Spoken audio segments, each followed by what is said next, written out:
Drea is joining me on the line from Gauteng. He's one of an estimated only 100 people worldwide who suffer from sclerosis. Now, those who suffer from sclerosis experience higher bone density, which has severe impacts on their health. Although Tim was referred to in Bloomberg and Business Day recently as a superhuman South African, his bone disease has real implications for the research of osteoporosis, which affects many women. Tim is joining us on the line to speak about his research that focuses on helping those born with this disease. Now, because Tim has severe hearing loss, we typed our questions to him. Mutation results in lack of sclerostin, a protein that inhibits bone formation. It is most pronounced in the skull and jaw, the mandible, right? This growth results in stronger and more dense bone, which is actually pretty cool because that means we don't break bones as often or ever when compared to people with normal bone, right? However, there is a bad side to this. The skull overgrowth may result in potentially lethal elevation of intracranial pressure, that's pressure on the brain. This can happen during childhood or early adulthood. It also results in hearing loss and can result in entrapment of cranial nerve, which can in turn result in facial palsy, all right? And this will cause impaired facial movement at a later stage during adulthood. So yeah, that is the basic description of what sclerosis is. So I was diagnosed when I was 20 months old, when my parents noticed a sudden facial paralysis. I didn't respond to initial treatment, so our GP at that time, Dr. Louis Wilkin, he referred my parents to various specialists, and they all said that this is palsy. Dr. Wilkin did not agree with this, as usually you don't get palsy in young children.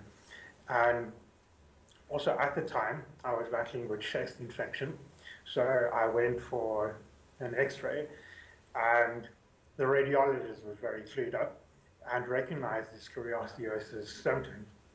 He recognized it immediately. Dr. Wilkin then referred us to Dr. Herman Hammersma. He, at this time, 12 months had passed since the initial facial paralysis, and Dr. Hammersma sat my parents down and explained the disease and its implication and possible solutions to it. And then right after that, I had my first surgery about 3 days after that was a meeting. And so at that time, I was 2 years and 9 months old.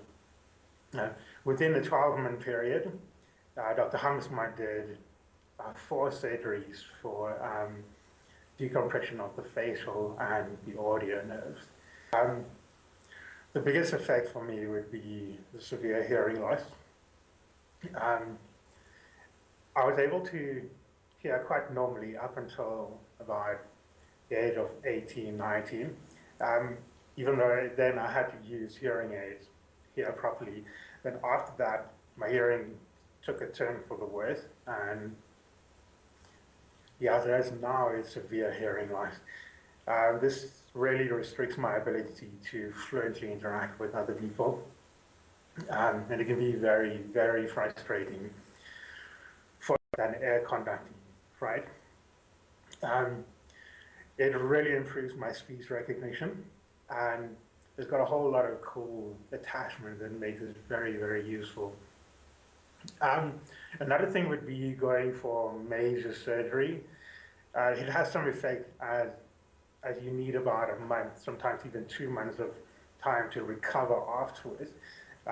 This obviously disrupts your schedule, and you'll have to plan your studies and your research and your lab work and everything, aware that you look different. You don't look the same as the average person that doesn't have the disease.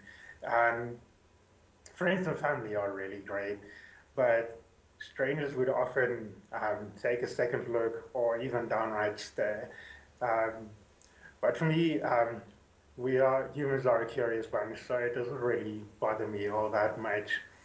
Um, Other than that, really, thanks to friends and family, I don't, I wouldn't say it has a severe effect on my life. Things are, I would say, pretty normal.